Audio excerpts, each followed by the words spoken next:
সময় ঘোষণা হলেও ভোটের তারিখ চায় বিএনপি। নির্বাচনী সংস্কারে মনোযোগের তাগিদ জামায়াতের। হোল স্টেটের সব অর্গানের সংস্কারের কাজটা কিন্তু খুব লম্বা সময়ের ব্যাপার। এদেশের জনগণের স্বার্থে যত দ্রুত সম্ভব নির্বাচন হওয়া প্রয়োজন। ছাত্র সংসদের নিষ্ক্রিয়তায় ক্যাম্পাসে সহিংসতা ও ভয়ের সংস্কৃতি সক্রিয় করার দাবি ছাত্র সংগঠনের। নির্বাচনের সময় নিয়ে মতভেদ। চট্টগ্রামের প্রথম এলিভেটেড এক্সপ্রেসওয়ে বাণিজ্যিকভাবে চালু 19 ডিসেম্বর। রাজস্ব বৃদ্ধি ও যানজট কমার আশা। ময়লার ভাগাড়ে পরিণত বরিশালের কীর্তনখোলা নদী। দূষণ রোধে কার্যকর পদক্ষেপের দাবি নগরবাসীর।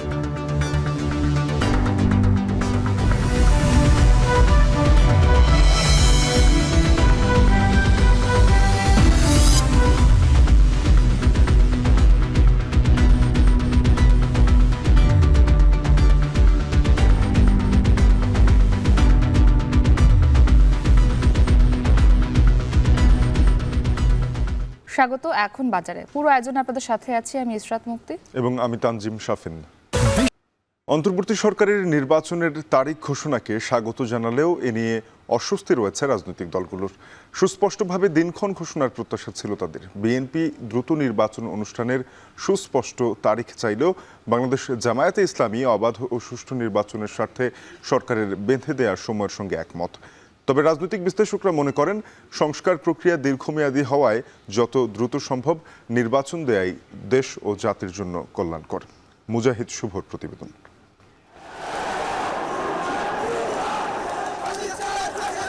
স্বৈরাচার শেখ হাসিনা সরকার পতনের পর থেকেই কখন পরবর্তী জাতীয় নির্বাচন অনুষ্ঠিত হবে সে ব্যাপারেই মূল আগ্রহ রাজনৈতিক দলগুলোর।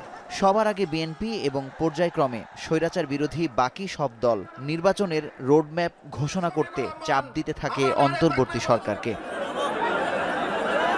অবশেষে 16 ডিসেম্বর জাতির উদ্দেশ্যে ভাষণে নির্বাচনের সম্ভাব্য সময় ঘোষণা করেন প্রধান উপদেষ্টা ডক্টর মোহাম্মদ ইউনূস। 2025 সালের শেষ দিক থেকে 2026 সালের প্রথমার্ধের মধ্যে নির্বাচনের সময় নির্ধারণ করা যায়। এই ঘোষণাকে স্বাগত জানালেও ভিন্ন ভিন্ন মত রয়েছে প্রধান রাজনৈতিক দলগুলোর। বিএনপির স্থায়ী কমিটির সদস্য খন্দকার মোশাররফ হোসেন অন্তর্বর্তী সরকারকে আরও সুস্পষ্টভাবে নির্বাচনের সময় ঘোষণার আহ্বান জানিয়েছেন। সরকার আন্তরিক হলে আরও আগে নির্বাচন করা সম্ভব বলে মনে করেন তিনি। যদি সরকার আন্তরিক হয় এবং নির্বাচন কমিশন আন্তরিক হয় তার আগেই নির্বাচন করা সম্ভব। এবং যেহেতু দেশে নানা ধরনের ষড়যন্ত্র চলছে, আমরা বিশ্বাস করি যে নির্বাচনের রোডম্যাপটি স্পষ্টভাবে ঘোষণা করা হলে জনগণ নির্বাচনমুখী হয়ে যাবে এবং তখন এই জনগণের মধ্যে আর কোনো ষড়যন্ত্র ছড়ানো সম্ভব হবে না। সেই জন্যই সরকারের স্বার্থে, এদেশের জনগণের স্বার্থে যত দ্রুত সম্ভব নির্বাচন হওয়া প্রয়োজন। 2-3 মাস আগে বা পরে নির্বাচন যখনই হোক তা কতটা সুষ্ঠু, নিরপেক্ষ ও জবাবদিহিতামূলক হচ্ছে সেদিকে বেশি জোর দিচ্ছে বাংলাদেশ জামায়াতে ইসলামী। দলের সেক্রেটারি মিয়া গোলাম পরোয়ার বলেন, সুষ্ঠু নির্বাচনের স্বার্থে যতটুকু সংস্কার প্রয়োজন কেবল সেদিকেই মনোযোগ দেওয়া উচিত অন্তর্বর্তী সরকারের। 14, 18, 24-এ ভোট দিতে পারে নাই, সেই পরিস্থিতি হয়ে গেলে ও আরও 2 বছর পরে ভোট দিয়েও কোনো লাভ নাই। এনারা তো রাষ্ট্র শাসনের জন্য আসেন নাই, ইনারা এসছেন একটা ইলেকশন দিয়ে চলে যাবেন। ফলে এতগুলো সমস্ত হোল স্টেটের সব অর্গানের সংস্কারের কাজটা কিন্তু খুব লম্বা সময়ের ব্যাপার। এটা এই অন্তর্বর্তীকালীন সরকারের পক্ষে এই মেয়াদে সম্ভব নয়। সেটা যদি উনি চিন্তা করে থাকেন সব কিছু করে আমি তারপর যাব, ইট উইল টেক টাইম, লম্বা সময় হয়ে যাবে, তাহলে উনি ওনার এই কথার উপরেও ঠিক থাকতে পারবেন না। জাতির প্রত্যাশা অনুযায়ী এটা আরও একটু আগে হওয়া সম্ভব ছিল। তবে রাজনৈতিক বিশ্লেষকরা মনে করেন সংস্কার প্রক্রিয়া দীর্ঘমেয়াদী হওয়ায় অন্তর্বর্তী সরকারের মূল লক্ষ্য হওয়া উচিত জনগণের প্রতিনিধির কাছে দ্রুত ক্ষমতা হস্তান্তর। তাই সংস্কার প্রক্রিয়ায় আরও গতি আনার তাগিদ দেন তারা। মৌলিক সংস্কার তো আসলে কতগুলো অধ্যাদেশ জারি, এই সরকার আসলে কি করতে পারবে? কতগুলো নির্দেশনা জারি ছাড়া কিন্তু সে ইমপ্লিমেন্ট করার বড় মেকানিজম তার নাই। আমরা চাই একটা সুস্থ রাজনৈতিক প্রক্রিয়া যেন ক্ষমতা হস্তান্তর হয়, ক্ষমতা গ্রহণ প্রক্রিয়া। আরেকটা হলো যারাই ক্ষমতায় আসবে তারা যেন নাগরিকদের কাছে জবাবদিহির অধীন হয় আর কখনো যেন ফেসিবাদ প্রতিষ্ঠা করতে না পারে। কিন্তু এই ব্যবস্থা তৈরি করার জন্য অনাদিকাল পর্যন্ত সময় নেওয়ার কোনো সুযোগ নাই। রাজনৈতিক দলগুলো বলছে একমাত্র সুষ্ঠু নির্বাচনই পারে দেশি বিদেশি ষড়যন্ত্র রুখতে।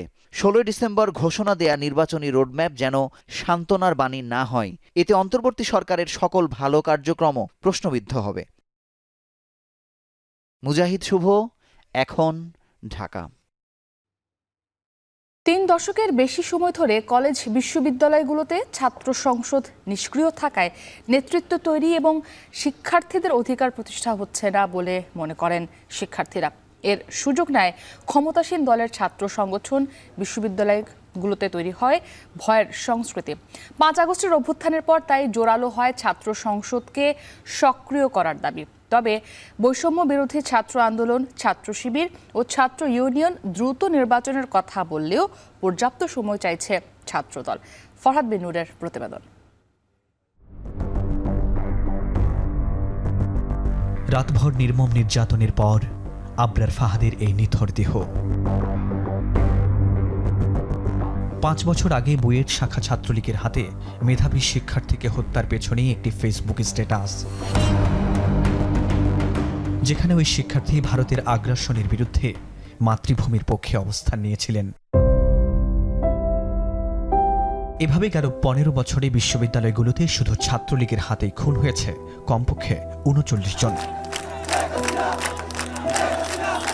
জোর করে মিছিলে নেয়া, হল দখল, গেস্টরুমে এনে সাধারণ ছাত্র নির্যাতন, অধিকার হরণ করে গণরুম, ক্যান্টিনের নিয়ন্ত্রণ কিংবা টেন্ডারবাজি। পতিত স্বৈরাচারের লাঠিয়াল বাহিনীর যে ভূমিকাটি ছিল ওই ছাত্র সংগঠনটির, তা সবারই জানা। ক্যাম্পাসের বাইরে এসে শিবির সন্দেহে জগন্নাথ বিশ্ববিদ্যালয় ছাত্রলীগের হাতে বিশ্বজিতের নির্মম হত্যাকাণ্ডে প্রশ্ন উঠেছে লেজুর ভিত্তিক ছাত্র রাজনীতি নিয়ে। গণ অভ্যুত্থানের পর এমন কর্মকাণ্ড দেখিয়ে যখন ছাত্রলীগকে নিষিদ্ধ করেছে সরকার, তখন নানা আলোচনা আর সমালোচনার দায় নিয়ে আওয়াজ উঠেছে ক্যাম্পাসে ছাত্র রাজনীতি এবং ছাত্র সংসদের। কিন্তু এটিকে কিভাবে দেখছে সাধারণ শিক্ষার্থীরা? অনেক ধরনের নোংরা রাজনীতি চলছিল, যার কারণে স্টুডেন্টরা নিজেদের মতো চলতে পারছিল না, তাদের উপরে অনেক অত্যাচার করা হয়েছিল। আমাদের চাওয়া পাওয়াকে, আমাদের কথাগুলোকে, আমাদের যে অভিব্যক্তিগুলো আছে সেগুলোকে প্রশাসনের কাছে পৌঁছায় দিবে, এবং এর জন্য আমাদের ছাত্র সংসদ দরকার, এবং আমাদের ভিতরে যে নেতৃত্বের গুণাবলী বিকশিত করার জন্য ছাত্র সংসদ দরকার। সাধারণ শিক্ষার্থীদের কথায় এটা স্পষ্ট, তারা বিগত সময়ের একটা কর্তৃত্ববাদী শাসনের পর নতুন করে ছাত্র সংসদ সক্রিয় করার ব্যাপারে বেশ আশাবাদী। সম্প্রতি ঢাকা বিশ্ববিদ্যালয় ডাকসু নির্বাচনের আভাসও দিয়েছে। জুলাই আন্দোলনে নেতৃত্ব দেয়া এই ছাত্রনেতা বলছেন, এর মাধ্যমে কাঙ্ক্ষিত নতুন রাজনৈতিক বন্দোবস্তের পথ তৈরি হবে। কলেজ লেভেল থেকে ছাত্র সংসদ নির্বাচন দেওয়ার প্র্যাকটিসটা করতে হবে, যাতে একদম রুট লেভেল পর্যন্ত আমাদের যারা গ্রামে যে সরকারি কলেজগুলো আছে সেখান থেকেও যাতে সাধারণ ছাত্ররা ছাত্র প্রতিনিধি হিসেবে উঠে আসতে পারে, যেটার মাধ্যমে আমাদের একটা সুস্থ ধারা ছাত্র রাজনীতি প্রচলন হতে পারবে। প্রায় একই ধরনের মত দিচ্ছেন ইসলামী ছাত্র শিবির ও ছাত্র ইউনিয়নের নেতারা। ছাত্র ইউনিয়নের মতে 2018 সালের জাতীয় সংসদ নির্বাচনে রাতের ভোটের বিতর্ক থেকে দৃষ্টি সরাতে আড়ম্বরপূর্ণ যে ডাকসু নির্বাচনের আয়োজন করা হয়েছিল, এই নির্বাচনের মাধ্যমে ডাকসুকে সেই কালিমা থেকে মুক্ত করা যাবে। দ্রুতই নির্বাচন করা উচিত, কিন্তু তার আগে ডাকসুর যে গঠনতন্ত্রের প্রয়োজনীয় সংশোধনগুলি, সেই সংশোধনগুলি করা দরকার। ইসলামী ছাত্র শিবির মনে করে ছাত্র সংসদ নির্বাচন জাতীয় সংসদ নির্বাচন সুষ্ঠু হবে কিনা তার একটা দৃষ্টান্ত হতে পারে। এই মুহূর্তে ডাকসু নির্বাচন হতে পারে। ডাকসু নির্বাচন হলে এই মুহূর্তে যেটা হবে যে গণতন্ত্রের একটা প্র্যাকটিস মূলত আমরা ক্যাম্পাসগুলোতে দেখতে পাবো, এবং এই গণতন্ত্রের প্র্যাকটিসটাই মূলত ছড়িয়ে যাবে। জাতীয় নির্বাচনে যেমন অনেক বড় আয়োজন লাগে, অনেক প্রস্তুতি লাগে, ক্যাম্পাসে তো আসলে এটা লাগে না। তো এই জন্য এটা আমরা মডেল হিসেবে নিতে পারি। যদিও এখনই ছাত্র সংসদ নির্বাচন চায় না জাতীয়তাবাদী ছাত্রদল, কিন্তু কেন? একক ব্যক্তিকে অথবা ছাত্র সংসদগুলোর যারা প্রার্থী হবে তাদেরকে তো বোঝার জন্য সেই সময়টুকু শিক্ষার্থীদেরকে দিতে হবে, দিয়ে তারপর ছাত্র সংসদ নির্বাচন করলে সেটি কার্যকর হবে। 52 ভাষা আন্দোলন, 71-এর মহান স্বাধীনতা সংগ্রাম সহ দেশের সকল গণতান্ত্রিক ইতিহাসের সাক্ষী ঢাকা বিশ্ববিদ্যালয় কেন্দ্রীয় ছাত্র সংসদ। স্বৈরাচার আওয়ামী লীগের পতনের পর শিক্ষার্থীদের মাঝে সুষ্ঠু গণতন্ত্র চর্চা এবং তাদের অধিকার আদায়ে ডাকসু সহ সকল কলেজ বিশ্ববিদ্যালয়ে ছাত্র সংসদ নির্বাচন এখন জরুরি বলেই মনে করেন শিক্ষার্থীরা। ফরহাদ বিন নূর, এখন, ঢাকা। পরীক্ষামূলকভাবে যান চলাচল শুরুর 4 মাস পর চট্টগ্রাম নগরের প্রথম এলিভেটেড এক্সপ্রেসওয়ে 19 ডিসেম্বর থেকে বাণিজ্যিকভাবে চলাচল শুরু হচ্ছে। ওই দিন থেকেই চলতে হবে টোল দিয়ে। তবে অধিকাংশ র্যাম্পের কাজ এখনও শেষ হয়নি, তাই ব্যবহার করা যাবে না এক্সপ্রেসওয়েতে ওঠানামার সব পথ। পুরোদমে চালু হলে নগরের যানজট কমার পাশাপাশি বিপুল রাজস্ব আয়ের প্রত্যাশা রয়েছে। বিস্তারিত জানাচ্ছেন হাজেরা শিউলি। প্রায় ৪,৩০০ কোটি টাকা ব্যয়ে নির্মিত চট্টগ্রাম এলিভেটেড এক্সপ্রেসওয়েতে গত আগস্ট মাস থেকে যান চলাচল শুরু হয়। এতদিন অনানুষ্ঠানিকভাবে যান চলাচল করলেও টোল দিতে হয়নি যাত্রীদের। এবার ১৯শে ডিসেম্বর থেকে টোল আদায়ের সিদ্ধান্ত চূড়ান্ত করল চট্টগ্রাম উন্নয়ন কর্তৃপক্ষ সিডিএ। প্রথম দিকে ঠিকাদারি প্রতিষ্ঠান নিয়োগ না হওয়া পর্যন্ত সিডিএ নিজেই টোল আদায় করবে। প্রাথমিকভাবে মোট ৪টি পয়েন্টে টোল বক্সের মাধ্যমে শুরু হবে এ টোল আদায়। লালখানবাজার থেকে ১৬ কিলোমিটারের এই এক্সপ্রেসওয়ের যাত্রা শুরু হলেও আখতারুজ্জামান ফ্লাইওভারের সাথে এটিকে সংযুক্ত করা হয়েছে। আপাতত ফ্লাইওভারের মুরাদপুর ও ২ নম্বর গেটের র্যাম্প থেকে এক্সপ্রেসওয়েতে উঠতে হবে যাত্রীদের। ফলে আগে যেখানে বিমানবন্দর যেতে ১.৫ থেকে ২ ঘন্টা লাগত, এখন এক্সপ্রেসওয়ে দিয়ে সর্বোচ্চ ৩০ মিনিটেই পৌঁছাবেন যাত্রীরা। ফেব্রুয়ারিতে চালু হবে জিইসি মোড়ের র্যাম্পও। টাইগার বাসে উঠার র্যাম্পটা আমরা এখন আপাতত করছি না, যেহেতু পরিবেশের একটা বাধা ছিল, এখানে গাছ কাটার বিষয় ছিল। ওইটা আপনারা অপশন রেখেছি, বাট এটা এখন করবো না আপাতত। কিন্তু টাইগার এই জিইসির র্যাম্পটা করতে হবে, কারণ এটা হার্ট অফ দ্য সিটি। ১০,০০০ গাড়ি অ্যাভারেজে উঠানামা করছে। সো আমাদের এই টার্গেটটা হয়তো আরও বেশি হবে, যে যদি ৯টা র্যাম্প যদি চালু হয়ে যায় তো এটা ১৫ থেকে ১৮,০০০-এর মধ্যে চলে যাবে। ইতিমধ্যে পতেঙ্গা প্রান্তে টোল বক্সে ইলেকট্রিক সংযোগ দেওয়া হয়েছে। প্রবেশ পথে বসানো হয়েছে সিসি ক্যামেরা। সড়কবাতি বসানোর কাজও শেষ। ২০ মিনিটে আমরা এখানে চলে আসছি। আমরা যদি নিচে আসতাম তাহলে আমাদের মিনিমাম ঘন্টা ১.৫ ঘন্টা সময় লাগতো। এই যে সময়টা যে পাচ্ছে, এটা আমরা খুশি আর কি। মেশিনের কাম টাম, সিসি ক্যামেরা ট্যামেরা সব কারেক্ট হয়ে গেছে। বিভিন্ন পয়েন্টে কিছু কাজ বাদ ছিল, সেগুলো সব কিছু কমপ্লিট হয়েছে মোটামুটি আর কি। এখন সব মানে প্রস্তুতির ধারক আছে। এলিভেটেড এক্সপ্রেসওয়েতে চড়তে হলে সিএনজি অটোরিকশা ৩০ টাকা, প্রাইভেট কার ৮০ টাকা, জিপ ও মাইক্রো ১০০ টাকা, পিকআপ ১৫০ টাকা, মিনিবাস ও বাস ২০০ থেকে ২৮০ টাকা, ট্রাক ২০০ থেকে ৩০০ টাকা গুনতে হবে। তবে কন্টেইনারবাহী ট্রেইলার ও মোটরসাইকেলকে নিরাপত্তা বিবেচনায় চলাচলের অনুমতি দেয়া হয়নি। প্রাথমিকভাবে নগদ টাকায় টোল আদায় করা হলেও শিগগিরই ডিজিটালি এসব টোল বক্সে বিকাশ, নগদ ও ব্যাংক কার্ডের মাধ্যমে টোল দিতে পারবেন যাত্রীরা। তবে শুরু থেকেই র্যাম্প নির্মাণ, র্যাম্পে ফাটল দেখা দেয়া সহ নানা সমালোচনার মুখে পড়ে এই এলিভেটেড এক্সপ্রেসওয়ে। বিশেষ করে কয়েকটি ফাটল দেখা দেয়ায় কাজের মান নিয়েও প্রশ্ন ওঠে। ২০১৯ সালে এই এক্সপ্রেসওয়ে নির্মাণের কাজ শুরু হলেও এখনও পুরোপুরি কাজ শেষ হয়নি। নগরীর আগ্রাবাদ, নিমতলা, বিশ্ব রোড, জিইসি সহ ৯টি পয়েন্টে র্যাম্প নির্মাণের কাজ চলমান। যদিও জুনে প্রকল্প বাস্তবায়নের বর্ধিত মেয়াদ শেষের কথা ছিল। হাজেরা শিউলি, এখন চট্টগ্রাম। দূষণের কবলে পড়ছে বরিশালের কীর্তনখোলা নদী। দিন দিন পরিণত হচ্ছে ময়লার ভাগাড়ে। নদীর ঐতিহ্য এবং বরিশালকে বাঁচিয়ে রাখতে দূষণের হাত থেকে রক্ষার দাবি নগরবাসীর। বিশেষজ্ঞরা বলছেন, সচেতনতা বৃদ্ধির পাশাপাশি সমন্বিত উদ্যোগ জরুরি। মাহমুদুর নবীর ছবিতে আরও জানাবেন অমিত হাসান।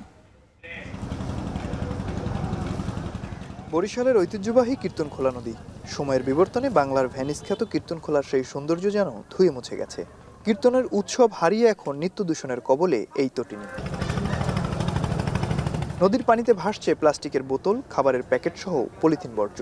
এছাড়া নগরীর বিভিন্ন কলকারখানার বিষাক্ত বর্জ্য আর লঞ্চের ময়লা আবর্জনা ফেলে কীর্তনখোলার পানিকে করা হচ্ছে বিষাক্ত। যে যেভাবে পারছে ময়লা আবর্জনা নদীতে ফেলছেন। নদীর ঐতিহ্য ও বরিশালকে বাঁচিয়ে রাখতে দূষণের হাত থেকে রক্ষার দাবি নগরবাসীর। দূষণ এবং দখলের ফলে কীর্তনখোলা তার যে জৌলস, তার যে আভিজাত্য, তার যে সৌন্দর্য ছিল, এটা দিন দিন নষ্ট হয়ে যাচ্ছে। বরিশালের যে কীর্তনখোলার যে ঐতিহ্য বা কিছু আস্তে আস্তে এগুলো বিলীন হয়ে যাচ্ছে। ছোটবেলা থেকে এখানে শখ করে গোসল করতে আসতাম, আর আজ প্রয়োজন মিটাতে পারছি না। নদীটাকে সুরক্ষিত করার জন্য যা যা প্রয়োজন সেগুলো করা দরকার। কীর্তনখোলা নদীকে ঘিরে গোড়াপত্তন হয়েছিল বরিশাল শহরের। এর সাথে ওতপ্রোতভাবে জড়িত রয়েছে এই অঞ্চলের মানুষের জীবন জীবিকাও। তবে ধীরে ধীরে জৌলস হারাচ্ছে এই নদী। উন্মুক্ত জায়গায় ফেলা ময়লা আবর্জনা নদী ও খাল হয়ে পতিত হচ্ছে এসব নদীতে, যার ফলে ধীরে ধীরে দূষণের শিকার হচ্ছে এই কীর্তনখোলা নদী। দ্রুত সময়ের মধ্যে দূষণ রোধ করা না গেলে এই নদী অস্তিত্ব হারিয়ে যাবে বলে মনে করছেন পরিবেশবিদরা। নদীরক্ষা কমিটির নেতারা বলছেন, প্রতিনিয়ত পানির মান পরীক্ষার পাশাপাশি নদীর হেলথ কার্ড থাকা দরকার। তার উপর ভিত্তি করে যথাযথ ব্যবস্থা গ্রহণ করতে হবে। এছাড়া কলকারখানাগুলোর ইটিভি সিস্টেম চালু রয়েছে কিনা তা মনিটরিং ও দূষণকারীদের বিরুদ্ধে আইনানুগ ব্যবস্থা গ্রহণ করার দাবি তাদের। প্রত্যেকটা নদীর একটি হেলথ কার্ড থাকা দরকার। যেহেতু নদী তার নদীকে জীবন্ত সত্তা হিসাবে ঘোষণা করেছে, তার স্বাস্থ্যটা কি, কেমন, কখন কি হচ্ছে, এটা প্রতিনিয়ত পরীক্ষা করতে হবে এবং তার ফলাফল যেন থাকে, তার উপর ভিত্তি করে এটার উপরে অ্যাকশন প্ল্যান করতে হবে। নদীর পাড়ে বিশেষ করে রেস্টুরেন্টগুলি, বাজারগুলি, এই সব জায়গাগুলিতে সচেতনতাও সৃষ্টি করতে হবে এবং কঠোর নজরদারিও দিতে হবে। মানবসৃষ্ট বর্জ্যে কীর্তনখোলা হারিয়ে ফেলছে ঐতিহ্য, পরিবেশ হচ্ছে মারাত্মক হুমকির সম্মুখীন। একই সাথে কমছে নদীর নাব্যতা, হারাতে বসেছে গতি প্রবাহ। এমন অবস্থায় সচেতনতা বাড়ানো সহ সমন্বিত উদ্যোগে কীর্তনখোলা নদীকে বাঁচানো সম্ভব বলে মনে করেন বিশেষজ্ঞরা। সবচেয়ে বড় সমস্যা হচ্ছে এই পলিথিন জাতীয় ওয়েস্ট যখন নদীর চ্যানেলে প্রবেশ করে, তখন নদীর তলদেশে যখন এখানে এই পলিথিন জাতীয় জিনিসগুলোর একটা আস্তর পড়ে, তখন যে টোটাল রিভারাইন সিস্টেমটা, সেডিমেন্ট ক্যারি করার যে বিষয়টা এবং ইনফিল্ট্রেশন, এই টোটাল সিস্টেমটা ব্যাহত হয়। তো সেক্ষেত্রে আমরা যদি কীর্তনখোলাকে ঝুঁকির মুখে না ফেলতে চাই, তাহলে প্রথমেই যেটা আমাদেরকে চিন্তা করতে হবে, পলিথিন জাতীয় কোনো ওয়েস্ট যাতে এই সিস্টেমের মধ্যে না আসে। খাল, নদী সব। এদিকে পরিবেশ অধিদপ্তর বলছে, কীর্তনখোলার আশপাশ ও মহানগরীতে যেসব তরল বর্জ্য সৃষ্টকারী প্রতিষ্ঠান রয়েছে সেগুলোর ইটিপি সিস্টেম চালু রয়েছে, যা সিসি ক্যামেরার মাধ্যমে প্রতিনিয়ত মনিটরিং করা হচ্ছে। তবে প্লাস্টিক ও পলিথিন বর্জ্যের বিষয়ে সচেতনতা বাড়াতে হবে। আর জেলা প্রশাসক বলছেন, নদী দূষণ রোধে কর্মপরিকল্পনা হাতে নেওয়া হয়েছে। কঠিন বর্জ্য বিধিমালা, যেটা কিনা গৃহস্থলী বর্জ্য, সেই গৃহস্থলী বর্জ্য যথাযথ মেইনটেন করে একটা আসলে প্ল্যান্ট তৈরি করা দরকার। নদীতে, খালে বা যেখানে প্লাস্টিক ফেলতেছে, আসলে যারা ফেলতেছে, এটা সংরক্ষণের অভাব আমি মনে করি এবং আমাদের জনসচেতনার অভাব। কীর্তনখোলা নদীটাকে আমরা দখলমুক্ত এবং দূষণমুক্ত করার পরিকল্পনা হাতে নিয়েছি। আমাদের পরিবেশ অধিদপ্তর আছে, তারা দূষণে কারা কারা দিয়ে তারা একটা তালিকা হচ্ছে, আমরা তাদেরকেও আইনের আওতায় আনবো। কীর্তনখোলা নদীর প্রাণস্পন্দন ধরে রাখতে দ্রুত সময়ের মধ্যে দখল ও দূষণ রোধে কার্যকরী ব্যবস্থা নিতে হবে বলে মনে করেন সংশ্লিষ্টরা। অমিত হাসান, এখন বরিশাল। দেশজুড়ে জেঁকে বসেছে শীত। পৌষের শুরুতেই চুয়াডাঙ্গায় ঘন কুয়াশার দাপট, এতে বিপাকে ছিন্নমূল খেটে খাওয়া মানুষ। শীতের তীব্রতার আরও খবর জানাতে চুয়াডাঙ্গা থেকে যুক্ত হয়েছেন সহকর্মী অনেক চক্রবর্তী। অনেক, চুয়াডাঙ্গায় তাপমাত্রা কিছুটা বেড়েছে জানাছিলেন সকালে, শীতের ভোগান্তি কমল কিনা?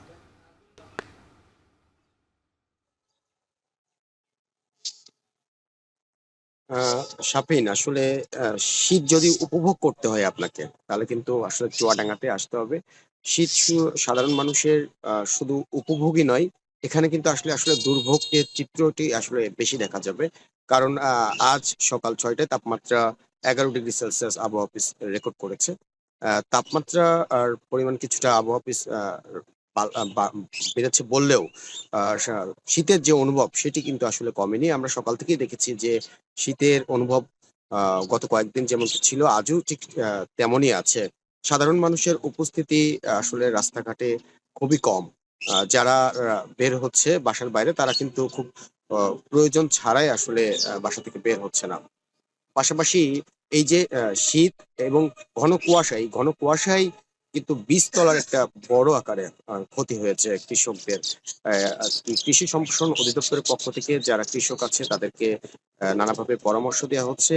এই শীতের সময় বীজতলায় পলিথিন দিয়ে ঢেকে রাখার পরামর্শ দিচ্ছে।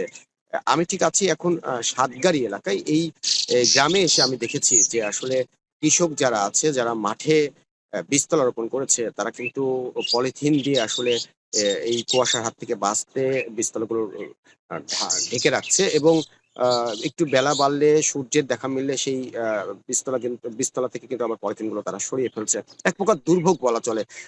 এই শীত হঠাৎ করে বাড়ায়, শীত থেকে বাঁচার জন্য মানুষকে আমি দেখেছি যে খড়কুটোর সাথে আগুন জ্বালিয়ে ভোরবেলা কিন্তু আসলে তারা আগুন দিয়ে উত্তাপ নিচ্ছে।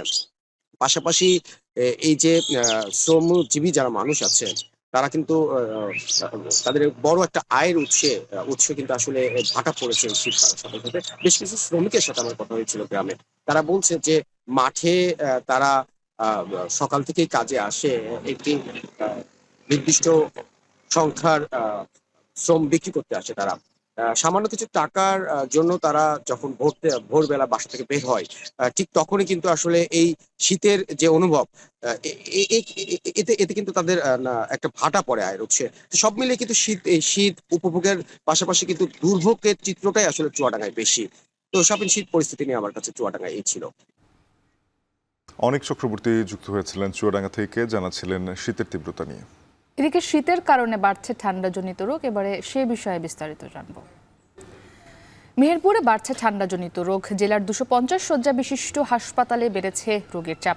বাড়তি রোগের চাপ সামলাতে হিমশিম খেতে হচ্ছে চিকিৎসকদের। এ নিয়ে আরও জানাতে 250 শয্যা বিশিষ্ট জেনারেল হাসপাতাল থেকে যুক্ত হয়েছেন মুজাহিদ আল মুন্না। মুন্না, সেবা পেতে রোগীদের কোনো ভোগান্তি পোহাতে হচ্ছে কিনা জানাবেন। একই সঙ্গে রোগীর চাপ সামাল দেওয়ার বিষয়ে চিকিৎসকরা কি বলছেন?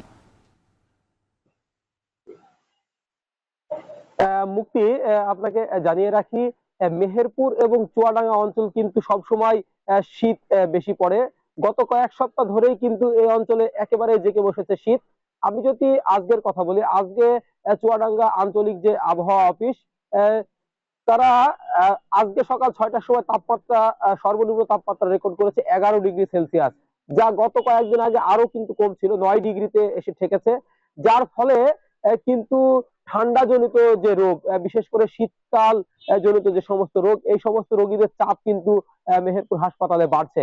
আমি যদি আজকের কথা বলি, আজকে 250 শয্যা বিশিষ্ট মেহেরপুর জেনারেল হাসপাতাল হলেও কিন্তু এখানে রোগী ভর্তি আছে প্রায় 400-র কাছাকাছি, অর্থাৎ বেডের চাইতেও কিন্তু প্রায় 1.5 শতাধিক অতিরিক্ত রোগী কিন্তু আজকে ভর্তি রয়েছে। যার ফলে ডাক্তারদের কিন্তু, চিকিৎসকদের কিন্তু রোগীদের সামলাতে, চাপ সামলাতে কিন্তু এক প্রকার হিমশিম খেতে হচ্ছে। তার কারণ আমি আপনাকে বলি, মেহেরপুরে কিন্তু এমনিতেই ডাক্তারের সংকটের মধ্যে ভুগছে। গত কয়েক বছর ধরেই কিন্তু এখানে চিকিৎসকদের সংকট রয়েছে। তবে যেহেতু সেবিকারা রয়েছে, তাই তারা কিন্তু এই চাপটা সামলাচ্ছে। তবে অনেক কষ্ট হচ্ছে। রোগীদের চাপ থাকলেও কিন্তু চিকিৎসকরা সেটা বুঝতে দিচ্ছে না, কষ্ট হলেও তারা কিন্তু সামলে নিচ্ছে। এর পাশাপাশি আমি যদি আপনাকে বলি, বহির্বিভাগে কিন্তু অতিরিক্ত প্রতিদিন 400 থেকে 500 রোগী কিন্তু চিকিৎসা দিচ্ছে। এছাড়াও এর বাইরে আশেপাশে যে সমস্ত ক্লিনিক গুলো রয়েছে, সেগুলোতেও কিন্তু রোগীর চাপ রয়েছে। তবে আমি যদি ঔষধের কথা বলি, ঔষধের কিন্তু কোনো সংকট আমরা শুনিনি। যদিও হচ্ছে রোগীর চাপ থাকলেও তারা প্রত্যেকে কিন্তু হাসপাতালের যে ঔষধ সেটা কিন্তু পাচ্ছে। আবার কিছুটা শঙ্কাও রয়েছে রোগীরা, কারণ আপনার অতিরিক্ত যেভাবে আপনার রোগীর চাপ বাড়ছে, তাতে তারা চিকিৎসা পাবে কিনা এটা নিয়ে শঙ্কিত।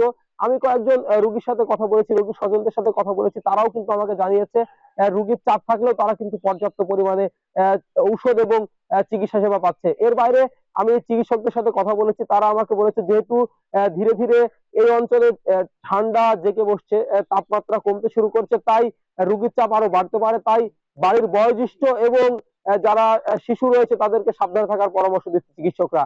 মুক্তি, এই ছিল আমার কাছে শীতজনিত রোগের সর্বশেষ পরিস্থিতি। মুক্তি। মুজাহিদ আল মুন্না যুক্ত ছিলেন মেহেরপুর থেকে। মানিকগঞ্জে সবজির আড়তগুলোতে বেড়েছে শীতকালীন সবজির সরবরাহ। পাইকারি আড়তে সবজির সরবরাহ ভালো থাকায় কমেছে দাম। এ নিয়ে আরো জানাতে ভাট পাওয়ার সবজির আড়ত থেকে যুক্ত হয়েছেন আসাদ জামান আসাদ। সপ্তাহ ব্যবধানের সবজির দাম কেজি প্রতি কত টাকা কমেছে জানাবেন, এবং এই বিষয়ে বিক্রেতারা কি বলছেন?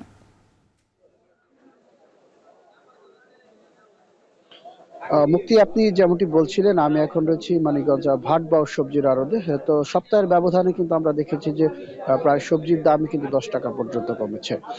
তো আজকের বাজার দর সম্পর্কে যদি একটু বলতে চাই, যে ফুলকপি গত সপ্তাহে যেটা বিক্রি হয়েছে 40 টাকা, সেটা কিন্তু আজ 25 থেকে 30 টাকায় বিক্রি হচ্ছে। পাতাকপিও কিন্তু 8 টাকা কমে কিন্তু আজ 20 টাকায় বিক্রি হচ্ছে। মিষ্টি কুমড়া 20 থেকে 25 টাকায় বিক্রি হচ্ছে। আলু, নতুন আলু যেটা, সেটা কিন্তু 55 টাকায় বিক্রি হচ্ছে বলে আমরা দেখেছি।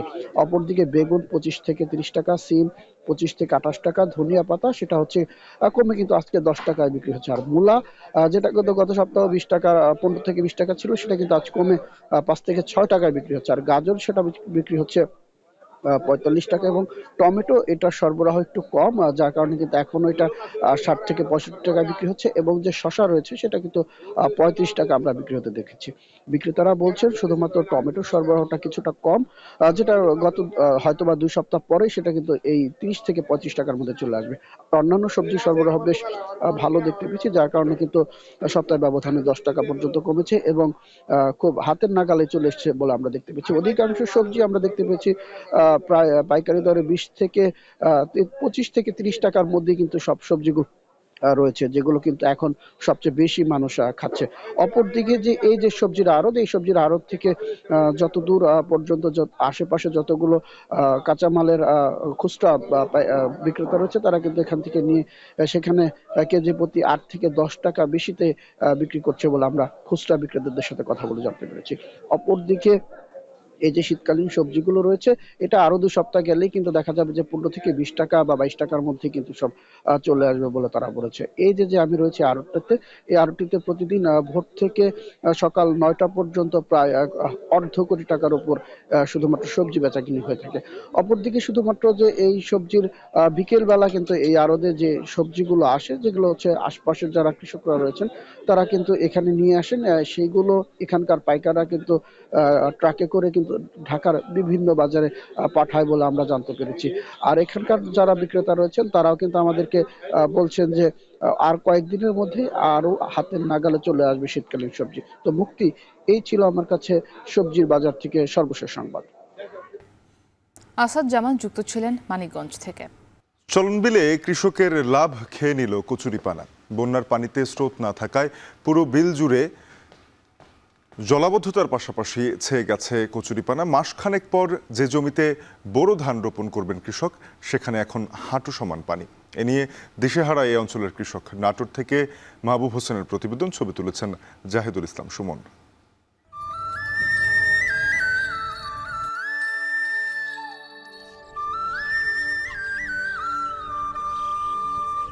নাটোরের সিংড়ার চলন বিল, মাসখানেক পরেই এসব জমিতে শুরু হবে বোরো ধান রোপণের ধুম।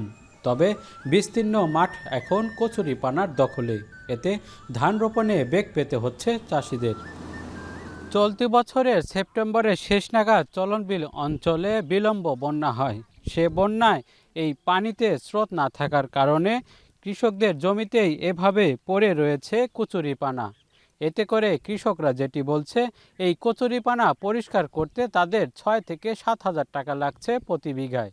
এতে করে তারা বোরো ধান করে যে লাভ করতে পারতেন, সেই লাভের গুড় এখন পিঁপড়ায় খাওয়ার মতো অবস্থা চলনবিল অঞ্চলের কৃষকদের। 1 বিঘা জমি ধান হয় 25 থেকে 28 মণ, এখনই হচ্ছে 10 মণ ধানের টাকা ফুরিয়ে গেল, লাগানো তো হয়নি। এটা এখন উপায় তো নাই, বন্যায় ভাসে চলে আসছে, নিজে থেকে একটু খরচ করতে হবে, এটা মানে এক্সেস একটা খরচ আমাদের জন্য। দ্বিতীয় মানে কারণে আমরা শস্যের আবাদ ভালো করতে পারি, মানে শস্যের আবাদ হবে না আমার এলাকা, এবং বিরাট আমাদের ক্ষতি। প্রতি বছর চলন বিলে প্রায় 37,000 হেক্টর জমিতে বোরো ধান এবং 4,000 হেক্টর জমিতে আবাদ হয় সরিষার। তবে কচুরিপানার কারণে অন্তত 2,000 হেক্টর জমিতে সরিষা চাষ করতে পারেনি কৃষকরা। স্থানীয় কৃষি বিভাগ বলছে, কচুরিপানা সংরক্ষণ করে জৈব সার তৈরির পরামর্শ দেওয়া হচ্ছে। পাশাপাশি স্থায়ী সমাধানের আশ্বাস দেন কৃষি কর্মকর্তা। কচুরিপানাগুলো তুলে যদি তারা এক জায়গায় স্তূপ আকারে করে এগুলো পচাতে পারে, তাহলে একটা জৈব সার হয় এবং জমির উর্বরতা শক্তিটা বাড়তে পারে। এছাড়া আগামী বছর যাতে সমস্যাটা না হয়, এই জন্য আমরা উপজেলা প্রশাসন সহ পানি উন্নয়ন বোর্ড এবং অন্যান্য দপ্তরের সাথে কথা বলছি। প্রতি বছর শুধু বোরো মৌসুমে চলনবিল অঞ্চলে অন্তত 2.5 লাখ টন ধান উৎপাদন হয়। তবে গেল কয়েক বছর ধরে বিলম্ব বন্যায় জলাবদ্ধতা আর কচুরিপানা ভোগান্তি বাড়িয়েছে কৃষকদের। তাই জলাবদ্ধতা নিরসনে স্থায়ী সমাধান চান কৃষকরা। মাহবুব হোসেন, এখন নাটোর। নানা আয়োজনে বিশ্বের বিভিন্ন দেশে পালন করা হয়েছে 54তম মহান বিজয় দিবস। মধ্যপ্রাচ্যের দেশ সৌদি আরব ও কাতারে দিনব্যাপী বিজয় দিবসের আনুষ্ঠানিকতা শুরু হয় জাতীয় পতাকা উত্তোলনের মধ্য দিয়ে। ইতালিতে দূতাবাসের আলোচনা সভায় সমৃদ্ধ বাংলাদেশ গড়ার প্রত্যয় ব্যক্ত করেন প্রবাসীরা। দেশাত্মবোধক গানে সাংস্কৃতিক অনুষ্ঠান আয়োজনের মাধ্যমে মালয়েশিয়া প্রবাসীরা স্মরণ করেছেন বিশেষ এই দিনটিকে। প্রতিনিধিদের পাঠানো তথ্য ও ছবিতে বিস্তারিত। বিশ্বের প্রতিটি প্রান্তে ছড়িয়ে পড়েছে বিজয় দিবসের সুবাস। যথাযোগ্য মর্যাদায় কাতারে পালিত হয়েছে ৫৪তম বিজয় দিবস। স্থানীয় সময় ১৬ ডিসেম্বর সকালে দোহা আল হেলাল বাংলাদেশ দূতাবাসে জাতীয় সঙ্গীতের সঙ্গে পতাকা উত্তোলনের মাধ্যমে শুরু হয় দিনব্যাপী আয়োজন।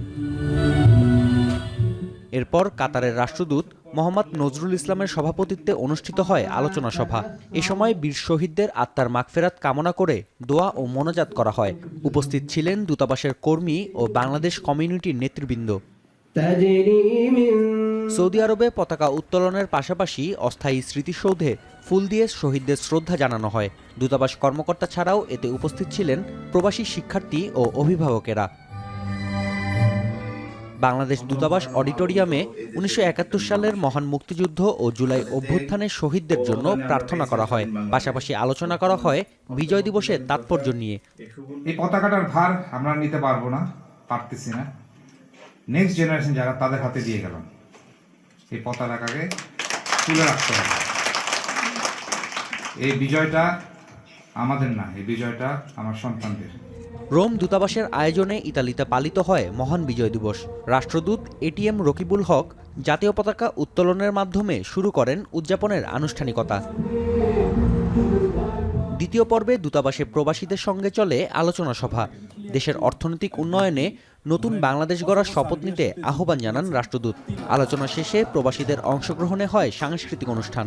যে যেখানে যে অবস্থানে আছে সবাই মিলে কাজ করে আমরা আমাদের অর্থনৈতিক বিজয়, আমাদের গণতন্ত্রের বিজয় এবং একটি বৈষম্যহীন সুশাসিত বাংলাদেশ গড়ে তোলার জন্য আমরা সর্বাত্মক কাজ করব। কোনো পরাশক্তিকে আমরা একসাথে রুখে দেবো এবং বাংলাদেশকে আমরা একসাথে এগিয়ে নেব সামনের দিকে। ছাত্র বৈষম্য আন্দোলন ছিল, তাদের নীতিকে, তাদের আদর্শকে সমুজ্জিত রাখতে আমরা সবসময় বদ্ধপরিকর। প্রবাসে আছি, সকলে মিলে বাংলাদেশের ব্যবসায়িক উন্নয়ন পাবে এবং অর্থনীতিকে আমরা সফল করব।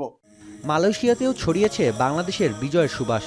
হাই কমিশনের উদ্যোগে আনুষ্ঠানিকভাবে উদযাপিত হয়েছে মহান বিজয় দিবস। সাংস্কৃতিক অনুষ্ঠান আয়োজন করেন প্রবাসী বাংলাদেশিরা। বৈধ পথে রেমিটেন্স পাঠিয়ে বৈষম্যহীন নতুন বাংলাদেশ গড়ার প্রত্যয় ছিল প্রবাসীদের কণ্ঠে। নাফিয়া আরমান মনন, এখন বিশ্ব। ইতিহাসে চতুর্থবারের মতো পার্লামেন্টে আস্থা ভোটে হেরে গেছেন জার্মান চ্যান্সেলর। 23 ফেব্রুয়ারি আগাম নির্বাচনের লক্ষ্যে প্রেসিডেন্টের সঙ্গে দেখা করেছেন ওলাফ শলজ। জোট সরকারের আইন প্রণেতাদের সঙ্গে দ্বন্দ্বে সরকার পরিচালনা কঠিন হয়ে উঠছিল শলজের জন্য। তাই আস্থা ভোটে হেরে যাওয়ায় হাফ ছেড়ে বাঁচলেন জার্মানির চ্যান্সেলর। যদিও আসন্ন নির্বাচনে ক্ষমতাসীনদের সরকার গঠনের সম্ভাবনা দেখছেন না বিশ্লেষকরা। নাফিয়া আরমান মননের প্রতিবেদন। পার্লামেন্টে চলছে আস্থা ভোট, আর এতে হেরে যেতে চাইছেন সরকার প্রধান। শুনতে অবিশ্বাস্য মনে হলেও এমনই পরিস্থিতি ছিল জার্মানিতে, আর হয়েছেও তাই। জার্মানির ইতিহাসে ষষ্ঠবারের মতো অনুষ্ঠিত আস্থা ভোটে হেরে বসলেন চ্যান্সেলর ওলাফ শোলজ। চতুর্থবারের মতো সরকার প্রধানের হার এটি। বাজেট নিয়ে মতবিরোধের জেরে গেল মাসে জোট সরকারের অর্থমন্ত্রীকে বরখাস্ত করেন চ্যান্সেলর। সে সময় থেকেই শুরু হয় রাজনৈতিক টানাপোড়েন। পার্লামেন্টে বিল পাশের ক্ষেত্রে বিরোধীদের পাশাপাশি জোট সরকারের আইন প্রণেতাদের বাধার সম্মুখীন হতে হয় ক্ষমতাসীন সোশ্যাল ডেমোক্রেটিক পার্টিকে। তাই আস্থা ভোটের মাধ্যমে পার্লামেন্ট ভেঙে দেয়া ছাড়া কোনো উপায় ছিল না শলজের সামনে। ভোট গ্রহণের আগে জার্মান চ্যান্সেলর অভিযোগ করেন, অন্তর্ঘাতের মাধ্যমে কয়েক সপ্তাহ ধরে জোট সরকারকে অস্থিতিশীল করছিল ফ্রি ডেমোক্রেট দলের আইন প্রণেতারা। নিজেদের স্বার্থসিদ্ধির জন্য দেশের ক্ষতি করছিলেন তারা। তাই আগাম নির্বাচন অনুষ্ঠানের লক্ষ্যে আস্থা ভোটই একমাত্র বিকল্প ছিল তার হাতে। সত্য জেনে জনগণকে তাদের প্রতিনিধি নির্বাচনের আহ্বানও জানান chancellor. Nämlich die Frage, ob und wie wir in unser Land investieren. Kraftvoll und entschlossen oder kleinkrämerisch und verzagt. Von dieser Frage hängt alles andere ab. Unsere Sicherheit, unser künftiger Wohlstand, die Wettbewerbsfähigkeit unserer Wirtschaft. তবে বিরোধী দলের নেতা বলছেন ভিন্ন কথা। Christian Democratic union প্রধানের দাবি, জার্মানির অর্থনীতিকে খাদের কিনারায় ঠেলে দিয়েছে শলজের সরকার। জনগণের কাঁধে ঋণের বোঝা চাপানোয় জরুরি ছিল ক্ষমতাসীনদের পতন। Das Ganze zweimal gegeben, dass Deutschland 2 Jahre hintereinander in der Rezession war. Das eine war Gerhard Schröder, der hat dann wenigstens noch eine Agenda 2010 gemacht. Der zweite heißt Olaf Scholz. রাশিয়ার বিরুদ্ধে যুদ্ধে ইউক্রেনকে সহায়তা ও জার্মানির মেগা প্রজেক্টগুলোয় বিনিয়োগের লক্ষ্যে budget প্রণয়ন করতে চাচ্ছিল ক্ষমতাসীন এসডিপি, যা আটকে দেন জোট সরকারের অর্থমন্ত্রী ক্রিশ্চিয়ান লিন্ডার। জনগণের ওপর ঋণের বোঝা কমানোর পক্ষে ছিলেন তিনি।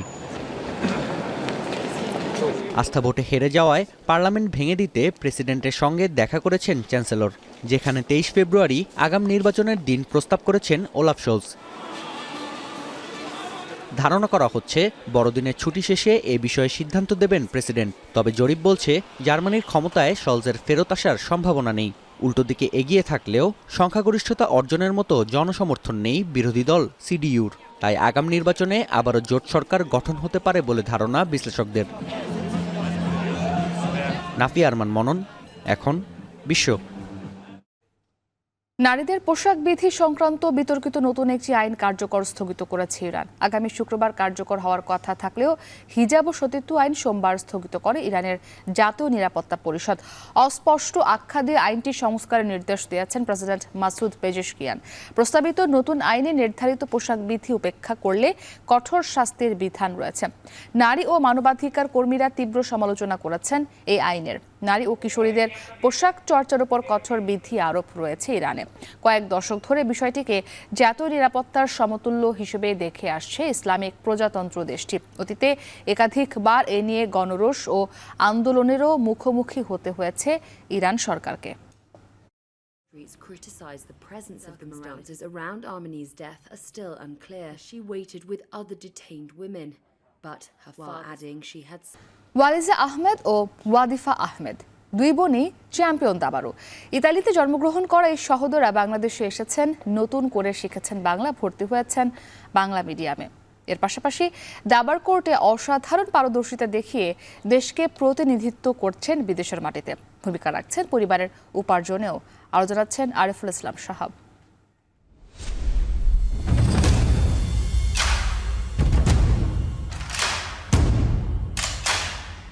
কিশোরী বয়সের গণ্ডি এখনো পার হয়নি ওয়ালিজা ও ওয়াদিফার।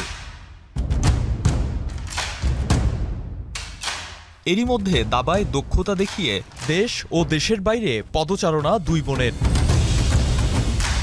বন্ধুদের মাঝে বন্ধুরা অনেক অবাক হয়, অনেকে বিলিভও করে না যে আচ্ছা ঠিক আছে তুমি মনে মস্করা করতেছো।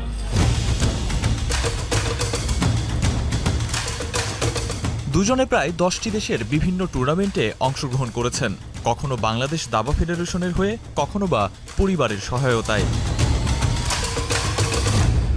2021 সালে আমি জয়েন করি, আমার বন্ধু 2020 সালেই ছিল।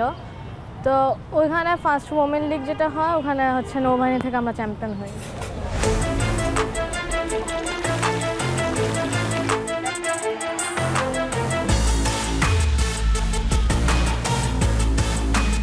ফুটবলের শহর ইতালির মিলানে জন্ম, এরপর পরিবারের সিদ্ধান্তে দেশে ফেরা। পড়াশোনার বাইরে দাবার সাথেই সখ্যতা গড়ে তুলেছেন দুই বোন। জাতীয় পর্যায়ে চ্যাম্পিয়ন হয়েছেন, দেশের বাইরেও জিতেছেন পুরস্কার। দুজনের মধ্যে বড় ওয়ালিজা, যিনি ইতালিতেও অংশ নিয়েছেন প্রতিযোগিতামূলক টুর্নামেন্টে। দুই দেশের দাবায় পার্থক্য খোঁজার চেষ্টা তার কাছ থেকেই। বাংলাদেশ চেস ফেডারেশন মানে আগে যেভাবে সক্রিয় ছিল আমি শুনেছি, সেভাবে বর্তমানে আর কি দেখছি টুর্নামেন্ট কম হচ্ছে বা বিভিন্ন জায়গায় ঘাটতি দেখা যাচ্ছে। ইটালিয়ান চেস ফেডারেশনের দিকে বলতে গেলে ওনারা মানে অনেক টুর্নামেন্ট আয়োজন করে, বিভিন্ন ওনারা ইভেন ফেডারেশন আয়তাভুক্ত না হলেও বিভিন্ন ক্লাবে টুর্নামেন্ট আয়োজন করে। সেজন্য হয় যে ওখানকার দেশের যে বিভিন্ন প্রভিন্স, বিভিন্ন ডিস্ট্রিক্টের প্লেয়াররা সবাই খেলার সুযোগটা পায়। তো পরে লাস্টে ন্যাশনাল যে প্রতিযোগিতা হয় সেভাবে আর কি এসে সবাই হচ্ছে সেন্ট্রালি খেলতে পারে। তো দেশে এটা একটু কম হয় আমি দেখেছি।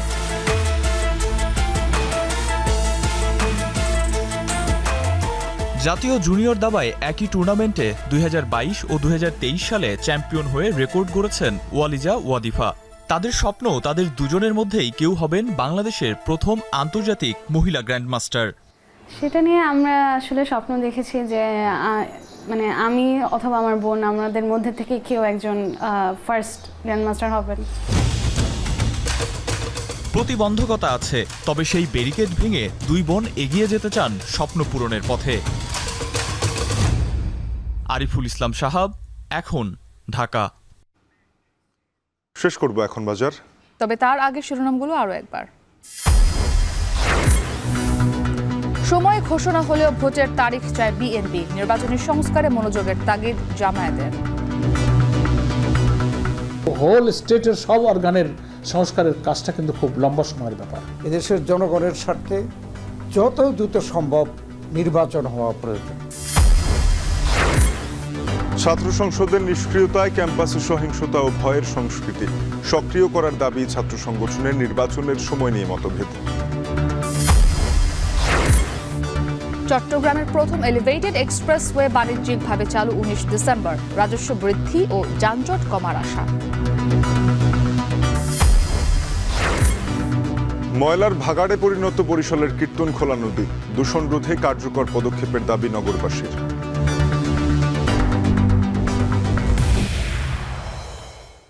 এই ছিল এখন বাজারের আয়োজনে। এখন টেলিভিশন ওয়েবসাইটে দেখতে ভিজিট করুন www.ekhon.tv। এছাড়া যুক্ত থাকুন ফেসবুকে facebook.com/tv.ekhon এবং ইউটিউবে দেখতে ভিজিট করুন youtube.com/c/ekhon tv।